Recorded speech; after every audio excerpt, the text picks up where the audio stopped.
No vídeo de hoje vamos falar sobre se vale a pena investir no exterior, por que você deveria considerar ter uma parte do seu patrimônio alocada lá fora e quais são as maneiras disponíveis para nós brasileiros investirmos em ações de empresas que não estão listadas aqui na Bolsa Brasileira.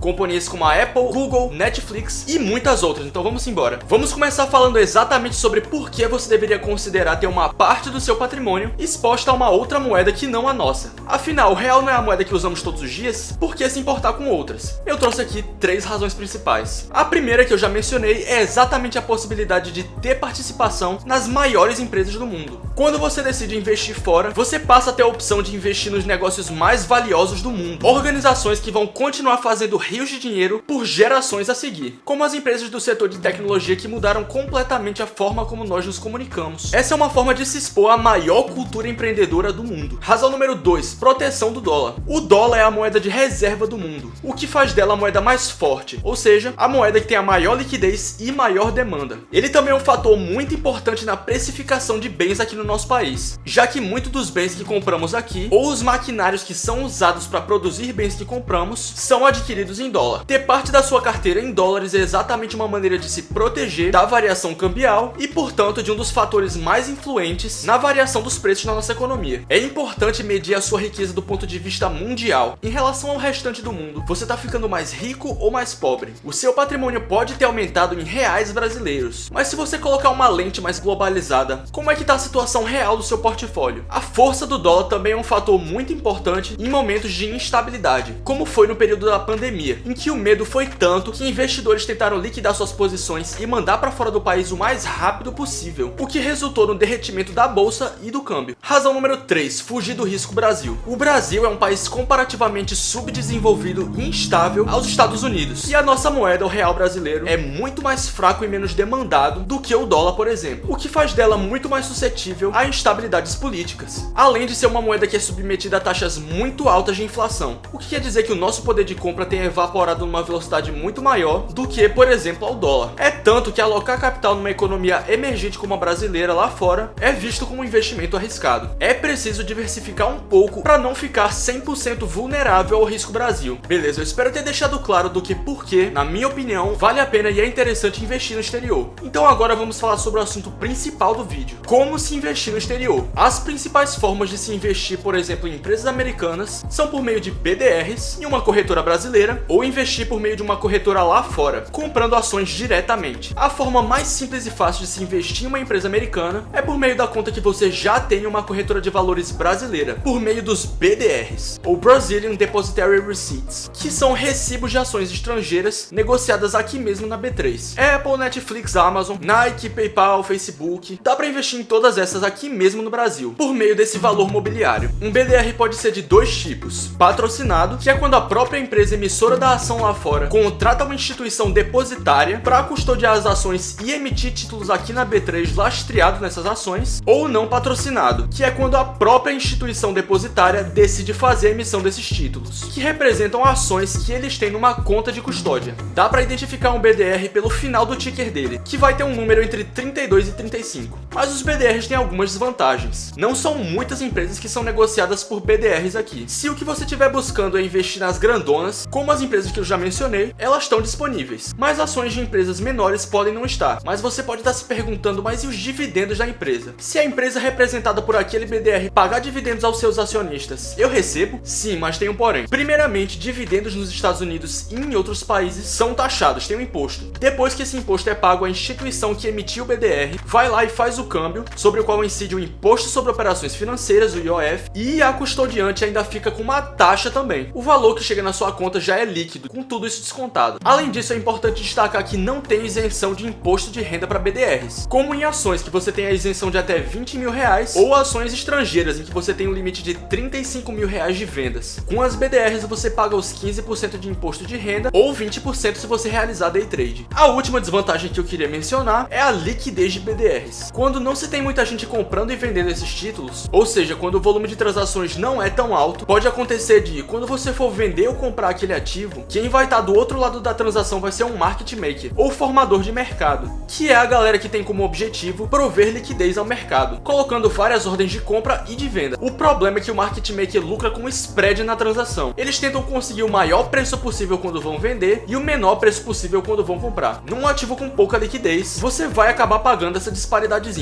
mas ela vai ser menor enquanto maior for o volume de transações daquele ativo, como por exemplo num BDR da Apple, que é um dos mais negociados. Mas é claro, a grande vantagem da BDR é exatamente a comodidade de você poder usar a conta da corretora que você já tem e já está acostumado a usar. Outra forma de investir no exterior é fazendo uma conta numa corretora lá fora e mandando o dinheiro para ela. E aí você faz o câmbio de real para dólar e compra suas ações. Existem corretoras que foram feitas com público-alvo brasileiro, com tudo em português e até com relatórios prontos para facilitar na sua declaração do imposto de renda. Duas das mais conhecidas por aí são a Avenue e a Passfolio, por exemplo. O bom dessa forma de investir é que você de fato é dono do ativo em si, não apenas de um recibo associado àquele ativo, o que nos leva à primeira vantagem de não ter aquela retenção de dividendos que eu mencionei. Mas tem outros custos associados a se enviar o dinheiro lá para fora, como o IOF, o Imposto sobre Operações Financeiras, e um spread cambial. Vale ressaltar uma diferença muito importante, que é exatamente o que eu já mencionei dos 15% de ganhos de capital na venda de BDRs, que no caso dos investimentos diretamente nos Estados Unidos, você é isento no caso de vendas mensais com um valor inferior a 35 mil reais. E mais um benefício da conta no exterior é exatamente o acesso a uma variedade muito maior de ativos para escolher. Empresas, REITs, ETFs, o que for você encontra por lá. Inclusive, se você tiver interesse num vídeo comparativo entre as diferentes corretoras de valores que você encontra para investir nos Estados Unidos, deixa aí nos comentários. E se você tiver interesse em saber mais sobre ações, confira o meu vídeo dedicado a esse tópico aqui. Galera, muito obrigado por ficar até o final. Se inscreva se você tiver curtido o conteúdo. Até a próxima, falou!